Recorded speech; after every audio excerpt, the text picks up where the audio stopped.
have a seat. If you're joining us online, we are Elite Business Live EBL 2020, and we've had so many interesting questions and sessions, but this is our final sort of panel session about going global. Let me tell you who's here. Chris Forbes, of course, from Cheeky Panda. Thank you. That's really got us thinking. Jordan Kensington, if you don't already know Invincible Media, they are the sort of media company behind some amazing assets. The National Film Awards, the Television Awards, the World Fashion Awards. But you are supercharging these, not just in the UK, but globally. That's Jordan Kensington is here from Invincible Media. Now then, your colleague was here yesterday, Marco. Marco, I would say Forgione. Perfect. Very good. Okay, you're the DG, the Director General of the Institute of Export and International Trade. We will get more on that, but you're the boss, so thank you very much for being here. Just let's quickly understand, part of government, friends with government, independent, how should we see you? Independent, working to support government in delivering on its agenda to encourage more businesses, more organisations to export safely and to grow their international markets. Good. No, thank you for being with us, Marco. Sarra, let me get your surname absolutely right. I want to say Bejaoui. Bejaoui. Bejaoui. Yes. Sarra Bejaoui, founder and managing director of SmartPA. It sort of does what it says on the tin, but Absolutely. You have gone global. Now, Yep. Where are you in the business journey, Sarra? Where are you up to? We're focused on the UK at the moment. However, we've expanded into 13 countries globally, and on a real growth trajectory at the moment. Yeah. Great. And by no means least, Michael Altom is the general manager of Virtuo. So this is hassle-free car hire, which we can do completely through our mobile phone. Am I right? Good description. And where are you globally? Just give us a sense. In 4 countries. We launched in 3 years ago, and now we're in 4 countries. We started in France. So you started in France? Yeah, and UK is our second biggest market. Interesting. Where are the other 2? It's Spain and Belgium at the Okay, moment. so on that, let's just get a bit of a snapshot about where we all are. I think we've got a good coverage from Chris, so thank you. But Jordan, Invincible, where are you? And just give us a sense internationally about the journey. I'm here right now. Firstly, a round of applause for the organisers. Firstly, guys, this is an amazing event. Thank you. When I was called to speak at these overseas panels, the first thing I like to say is the term overseas expansion for me is defunct, because if you're launching any company now and you're not thinking globally, you're missing the boat. The time is now. There's never been a better time like now. I launched Invincible 20 years ago. I was 18 years old. It was 1999. The space was completely different. I launched at a time where sending an email to a client was regarded as unprofessional. Wow. You had to book face-to-face meeting. In 1999, it was fax. It was face-to-face meetings. Websites were not looked at as being as crucial. There was no Instagram. So it was a long time ago. So we have expanded to 17 countries. We've expanded way above what we launched Invincible. We've gone into real estate. We've gone into hotels. We've gone into property. Our events have expanded into different countries. And we keep expanding. We're looking at next year going into finance. We're launching a bank and several branches across 17 countries in Africa, because mobile banking is a big thing there that they need. So expansion is very important. So as I say, it's the key thing for anyone doing any business now. You've got to think globally. From day one. From day one, Love because the audience is there. Anything you're launching now, someone in another country can see. There's no overseas expansion. Instagram is your overseas expansion. We're global. We're global. Right. Global. So on this, and I'm wondering how much of this is deliberate and how much is just wonderful opportunism. When an idea flies at us, we grab it. Sarra, just remind us, SmartPA, where are you, and what was the first market beyond the UK? Well, our international journey has been interesting because we have had both a strategic journey planned and an organic journey just happened.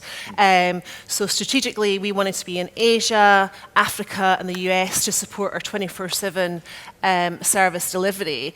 And organically, through our online presence, we ended up by default in South Africa and Asia. And Marco, for business creators, this is just something to sort of lap up customers everywhere, or actually, are there certain points on the journey where we have to start thinking, look, we're in a whole different set of rules and regulations here, and we need to be a bit careful because we want to be spontaneous, but we don't want to trip up. So we need to make sure we're doing it the right way. You need to plan, but you need to plan in any business, in whatever you're doing. There are, of course, regulatory challenges that need to be reviewed, but it's not a reason to not do things. It's just good business to think through exactly what it is you're doing, to understand how you're going to trade, to make sure you've got the skills and knowledge. And that's relevant whether you're opening a business that you think is just going to be UK-based or whether you're going to trade internationally. From the 1st of January, everyone is going to have to understand that there will be friction, there will be customs requirements. Those are not obstacles to doing a business. It's just something that you have to integrate within your business attitude. Okay, so on that, let's just get a really quick reality check from all of the panel. Brexit on a scale of complete nightmare to business as usual. Chris, let's get top of head your sense of this. That was more of an opportunity for us. It forced us to go overseas faster. And because we move our goods from China, it doesn't make any difference whether it comes to the UK or whether we send it straight to Europe or whether we send it to the Middle East. So this is a relatively rare voice, but a very valid one nevertheless. Interesting. Michael, Brexit. As a Frenchman in the UK, I think on a personal note, it's a bit of a challenge. But I think for the business, the way we're looking at it is we're operating the business in different countries as almost independent entities and independent businesses, and the fact that we decided to move to the UK is because we thought the UK market could be a great opportunity. London is actually, we're seeing it as our biggest market, even above Paris at some point. That's the challenge, that's the path.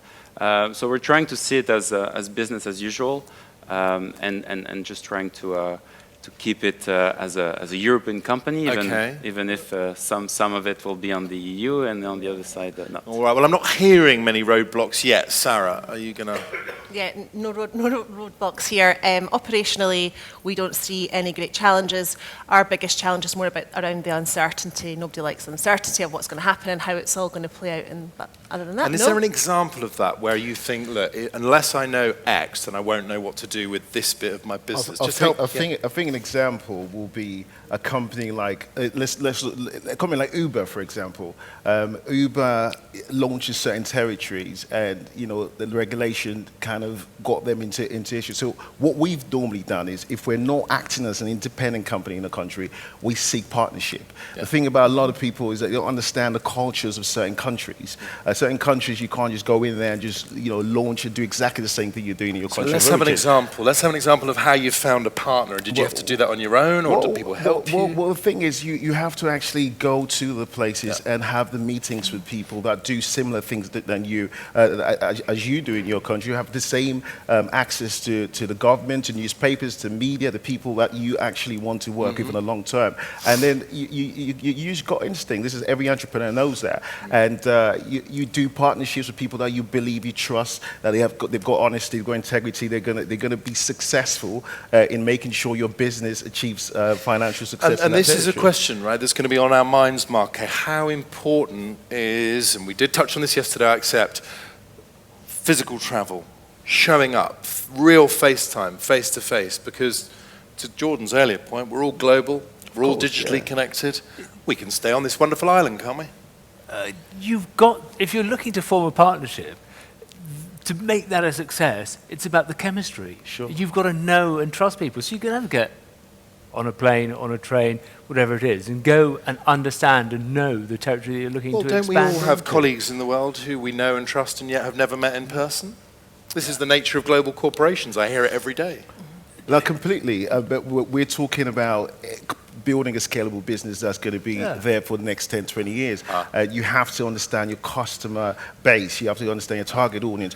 The kid that's 19 years today will be 30 years in a couple of years' time. You want that kid to be banking with you or spending their money with you. So you need to understand that culture and that growth. Yeah. Exactly. On Jordan's point, you have to get there. You have to understand the culture. You have to understand how the business operates, how the business community operates, and the markets operate in that territory. And there's a huge amount of support that the UK government provides through DIT, who will give you some of that initial research before you go out, so that when you do go out, you're a lot more effective and impactful in what you're undertaking. So, Chris, have you been to every one of these 50 countries that you're in? 25, yeah. 25. So I mean, I'll just take a slight step back. So it doesn't make any difference with my product whether someone's in Stockholm, someone's in Milan, someone's in Hong Kong, someone's in LA or New York, right? Everyone uses tissue. So we've actually got a universal product, but I think that the cultures of the buying habits of different countries are completely different. So, whether the Americans might be quite quick to make decisions, the French will work it through, and it will work it through over a course of a year. And you just need to be patient with that, and you need to understand, this is how the Swiss work, or this is how the Germans work. And, people buy from people, and you might have great products, but if you're not actually meeting people, then it's harder to build that long-term partnership. Right. So it's a balancing act as a startup, because travel costs money. So you've got to be able to sort of become very protective of your time, become very protective of your budgets, and understand what the ROI and risk is going to these places. Yeah. And we try to not travel as much as possible because we're a green company. We don't want the carbon, but we'll use the train whenever possible. So Michael, you're amongst friends today. What's the biggest challenge in working with the Brits? It's getting a straight answer from them sometimes. What do you mean? No, I mean, sometimes, I guess, for me, I used to live in the US, so I was coming from the US, so it was different culture, French different culture. In the UK, at first, I thought we had very, very good meetings, but at the end, not much were coming out of it.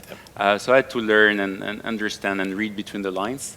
Versus, I think in France it's a bit the opposite. Some people will pretend they want to argue, etc., and at the end of the day they will agree to it. So that's the kind of stuff. Okay, so I have to say, I mean, this is great. This is great. I think these journeys can seem a bit seamless with the benefit of hindsight. So I want some cock-ups, excuse the French, but mistakes learned the hard way. I wonder who I might start. Sarah, would you be prepared? Absolutely. And then Marco, I might ask you to do a bit more generalising about common mistakes that these scale-ups can make, but let's hear it from first hand as well. How long have we got? No, absolutely. So linking back into the culture space, and we place a huge amount of importance in that when we go into any geography to understand how people do business. And the reason we do that is because we made a few mistakes. So in the early days in Europe, we were trying to get a couple of deals over the line and win some contracts, and it just wasn't happening. And we had to take a step back and understand why were these meetings not fluid, why was this not happening, was what we were offering not quite right. But actually when we took a step back, we realized culturally we were saying different things and we weren't aligning. It was a square peg and a round hole. So for us, that was a real learning for us to say, right, wait a minute, let's just scrape it right back. And any geography we go into, we need to understand how this geography does business, because as business service providers, we need to understand how people do business. And it doesn't always come naturally to the entrepreneur to sit back to educate oneself. Completely. I'll give you an example. This is way back. This is all the way back to 2013. We were about to launch a newspaper, a national newspaper called Cameroon Weekly, and we had to get a license to launch that newspaper. So it took me 4 trips to Cameroon to meet with the minister to get a license. So every single time I went, it was a rejection. And I kept on asking, why is this person saying no to me? And finally, somebody said to me, you didn't bring a Marks and Spencer shirt.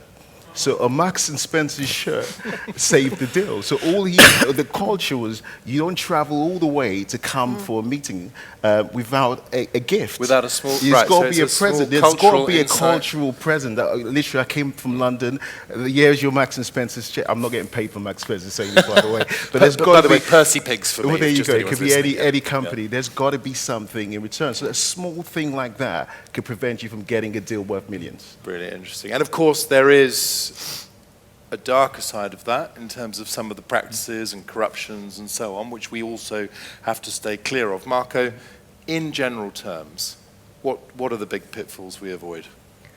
You have to understand the rules and regulations that exist within international trade, and the world is moving to a more regulated trading environment. So understanding if you're shipping commodity, what the commodity codes are and what the implications are. So things like Incoterms are really fundamental to your business. Say it again. Incoterms are fundamental to understanding what your contractual obligations are.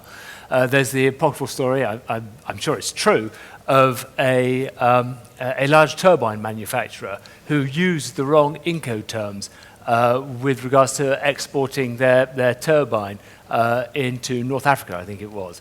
And when it was delivered, they'd realized that actually they, as the exporter, were responsible for the transport of the turbine to the point of where it was going to be installed, which normally wouldn't be a problem. However, the road wasn't strong enough to take transporting the turbine, so they had to build a road in order to deliver the turbine to its location. So errors like that need to be avoided, and you can do that by making sure that you've got the skills and knowledge and the training within your organization.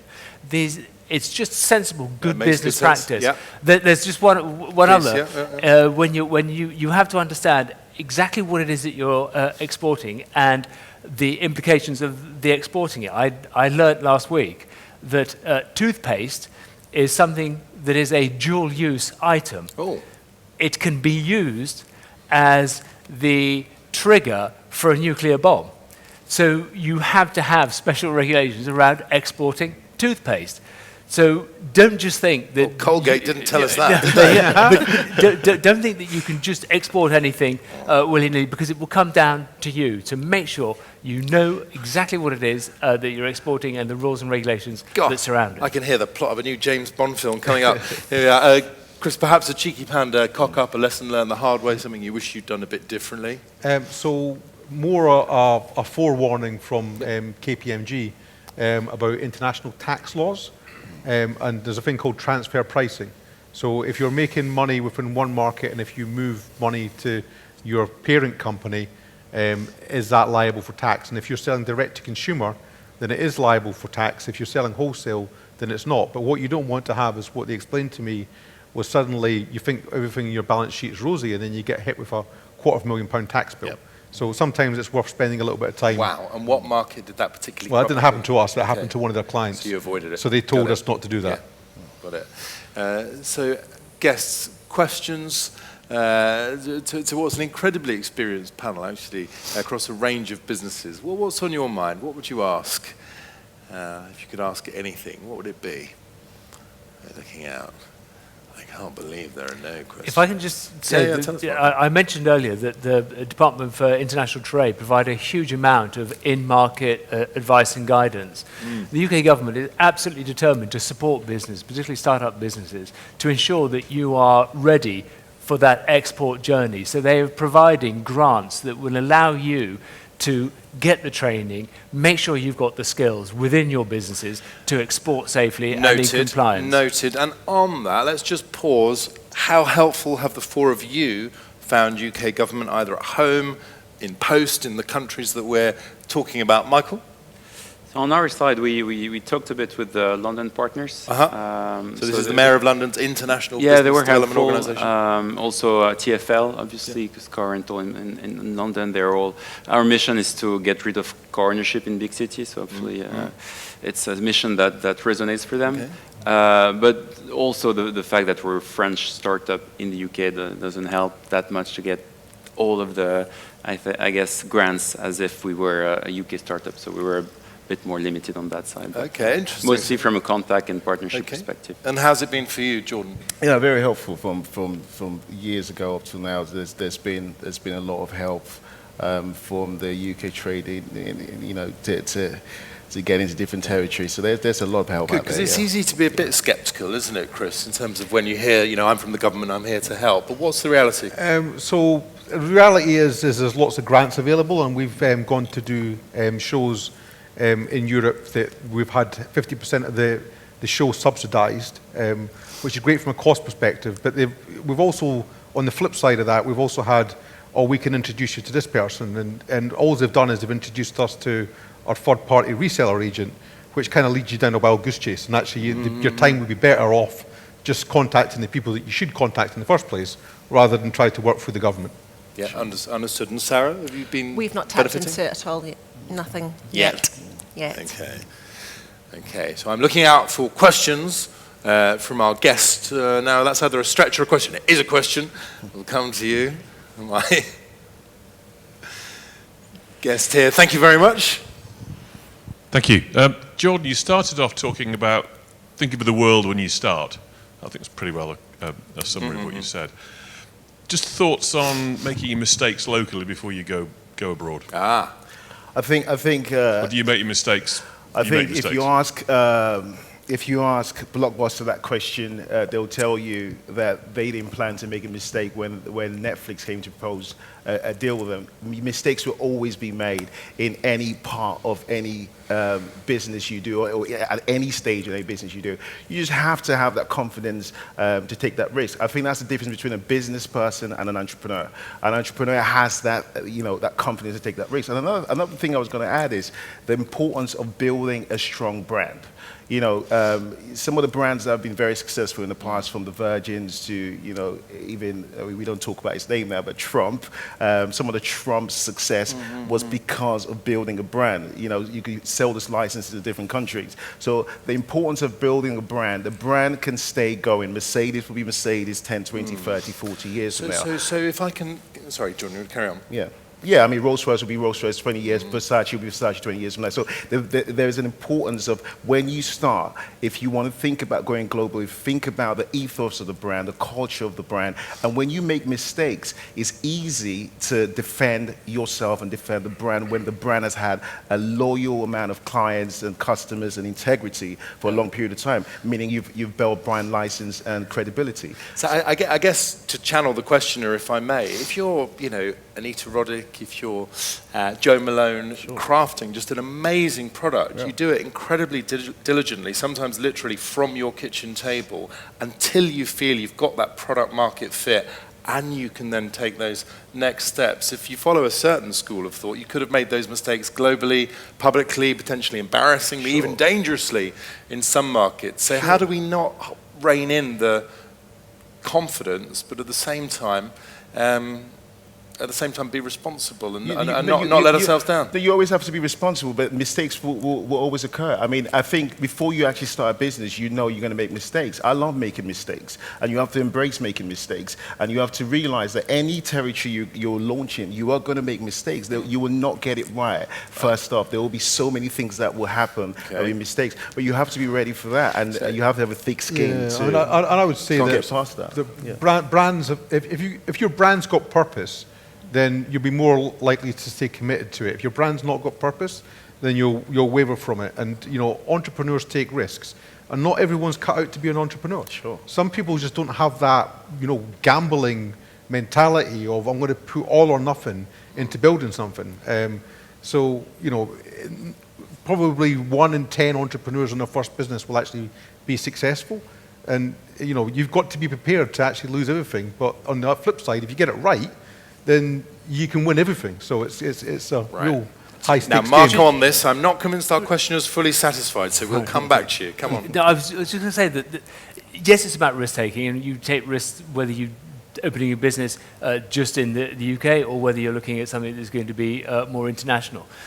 What you have to have if you're an entrepreneur, if you're serious about growing a business, is the instinct to take a risk, but more importantly, the resilience to overcome the challenges and difficulties that you're going to face, because you're going to face challenges and difficulties whatever you do. And it's a sort of resilience that means that at 4 o'clock on a Tuesday afternoon, you're in a conference hall listening to a conversation around international trade. That shows real resilience. And I congratulate you for taking the time to still be here. Yeah, and can I just add something? And this is just going off the business books of how you should run a business. Make friends with your competition. When I go to new territories, my competitors are my best friends. We take them out drinking, we take them out for lunch, we make friends with them. Because the moment you treat them as competition, they've been there before you, they have more contacts than you, and you are coming into their territory, you're going to be in trouble. So you make friends with your competitors and make them your best friends. You play golf with them, take them out for lunch, take them out for dinner, and your competition ends up sharing a lot of inside secrets with you. And you go to the weddings, you go to the interesting. It's a very what good do we tip, think now, outside Sarah? of the business I don't rule know book. if we've convinced Sarah. It's there. not What for do you everyone. think? It's very controversial. I like it. It's I like not it. for everyone. Sarah, are you convinced? Well, we've not done that yet, but what we do is we create an ambassador in every single country we go to first. boots on the ground. Okay, so let me just understand this distinction between, and I know I'm echoing a previous session today, having a plan for going global versus responding to the biggest and best opportunities which emerge. Give us a reality check, Michael. What is it for you? I think on our side it's mostly about, so we manage fleet of cars, so we need to buy cars. So it's not just going to a country, trying to sell some contracts. So we actually have to kind of invest a little bit of money and build the team. So it's how do we build a very agile expansion plan so that we can test and learn as fast as possible. So for example, the first country we opened was actually Belgium. So it's next to France, so it was easy from Paris. And actually we started with French cars. So it's, we have the right to do that, but it's a little bit borderline. But we started with putting French cars in Brussels to kind of test and see, and so we can invest a bit more. So it's, to me, it's mostly about the agility, and then on the flip side, it's all about the team. So in each of the countries, we need to have a team because the cars, they don't manage themselves yet. And so as a result is how do you build and how do you export the culture to the new countries? And So I get this, France, Belgium, UK, but then the phone rings, it's Australia. It's an amazing investor, a partner, a strategic partner. You say no to that? We'll consider it, but at the moment we're more into concentrating in Europe.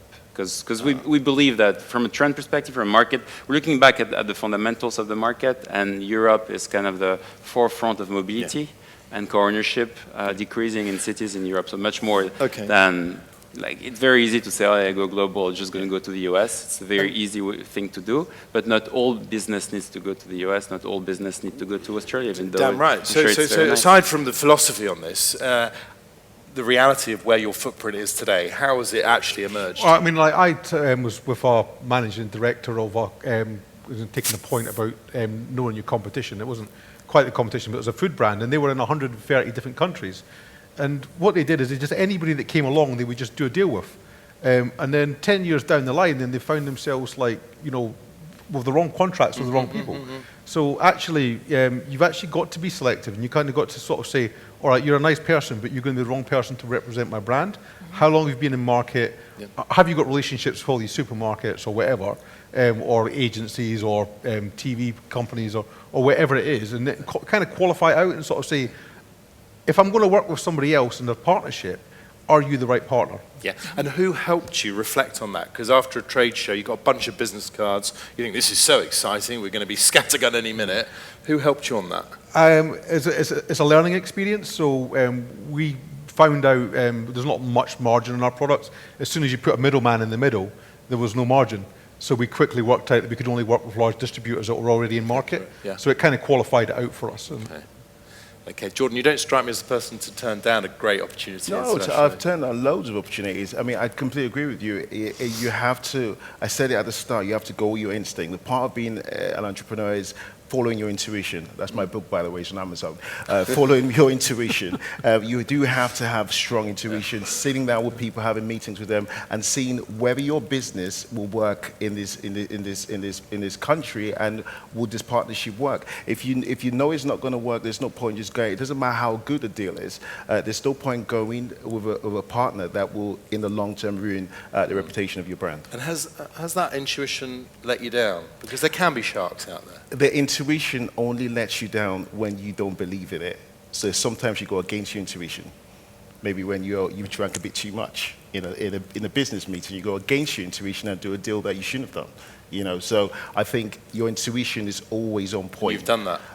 No, but I've seen people that have done it. But your intuition has to always be on point. Is the most important thing. I think if you've been doing business for 20 years and you've not sharpened your intuition by now, then you're in the wrong trade. I think that's something that comes with experience. No, indeed. Now, final questions. Yes, I see one there. We'll get that mic across to you. I'm looking around. Feel free to say where you're from. You don't have to. And to all the panel or to an individual, up to you. I have a question for Chris. What has been your biggest challenge when positioning the brand in other countries where reasons to buy may be different from, for example, here in the UK, maybe Middle East and China must be very different? So, as I said, that we've got a universal product. So, we've also got a product that looks chic. So in France, it sells really well because it looks beautiful. Whereas it might sell for different reasons in, like, Dubai, for example. So it's quite a hard one because we've got such an original product with such a strong brand behind it. And I think for us, the brand comes first. And then if the brand is so strong, then you'll attract people regardless of what country they're from. Yeah, brilliant question. Let's go to the back. Here we go. Just thank you very much. Just final one there. Thank you. Hi there, great panel. For Chris, again, you showed pictures of exhibits that you did when you were first starting, which was only a few years ago with Cheeky Panda. Do you think that was an important part of your expansion internationally? Yeah, it came by accident. So Natural Organic Show has a lot of the major supermarkets in the UK there. So we did that show because we felt it was a way to attract the larger supermarkets. As a consequence of it, we ended up picking up European supermarkets. So, and then having understood that, we sort of gone, this definitely works, let's push more of this. Yeah, good question. And was that Switzerland, that first big show you talked about? Well, it was actually in London in Excel. Oh, was it? So that's where the European consumer goods people, and from around the world as well, that's where we picked up the Dubai contract as well. So on this, is there a market that any of you are currently eyeing up that you think big opportunity, but potential risk too? Michael, where comes to your mind? So Italy was the next country on the list, so I think I don't need to say more. Obviously the US is the big one, but as I said, at the moment Americans love their car too much, so it will take a few years and hopefully we'll be ready then. Because I get the impression, Sarah, you could effortlessly have customers all around the world. Exactly. You're in a service business. Absolutely. We're in a service business. We deliver remote service. So absolutely. So we can support clients anywhere, from anywhere. Do you think you need those boots on the ground? Yes, absolutely. One of the questions we get asked a lot actually is, as a service business, how do you guarantee the quality of service on a global basis? So for us, that comes down to, number one, culture, and being really clear, like we've all said, clear on our culture and our values, but we recruit on attitude.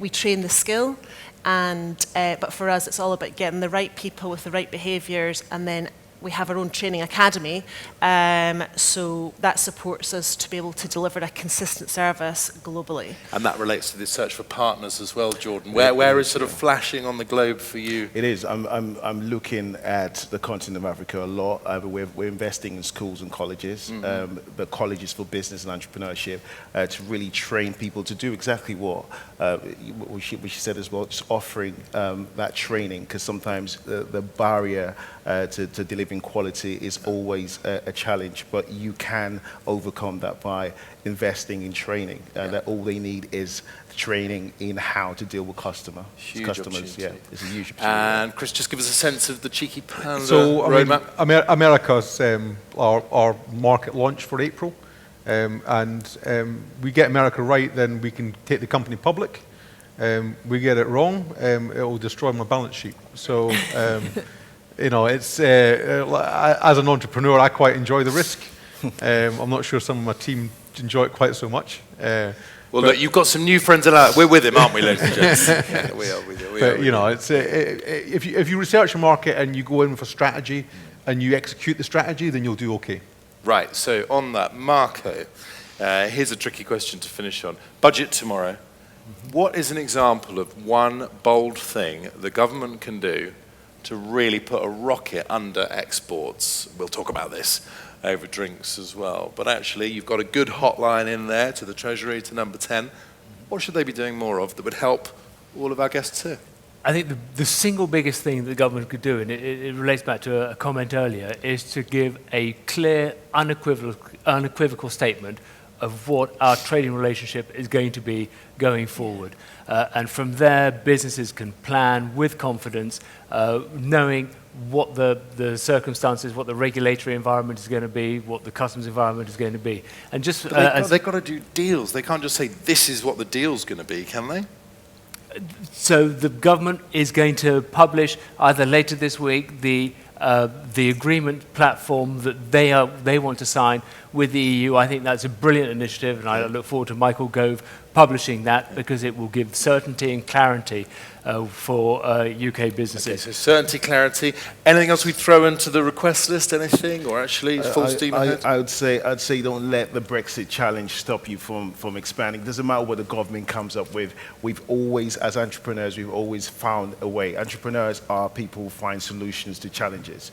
So if you're relying on the government, passing a certain legislation to make you successful, your business is never going to work. As an entrepreneur, you have to be ready to come up with 10,000 solutions for a problem. And indeed, in the great... Yes, Marco? Just on that, to provide you with help, as I've mentioned, understanding the regulatory environment, there is Open to Export, which is a website which provides you a huge amount of advice and guidance with regards to how to trade internationally. Yeah. And we have the UK Customs Academy, the first customs academy in the world, which provides training and support for businesses who are looking to export their goods.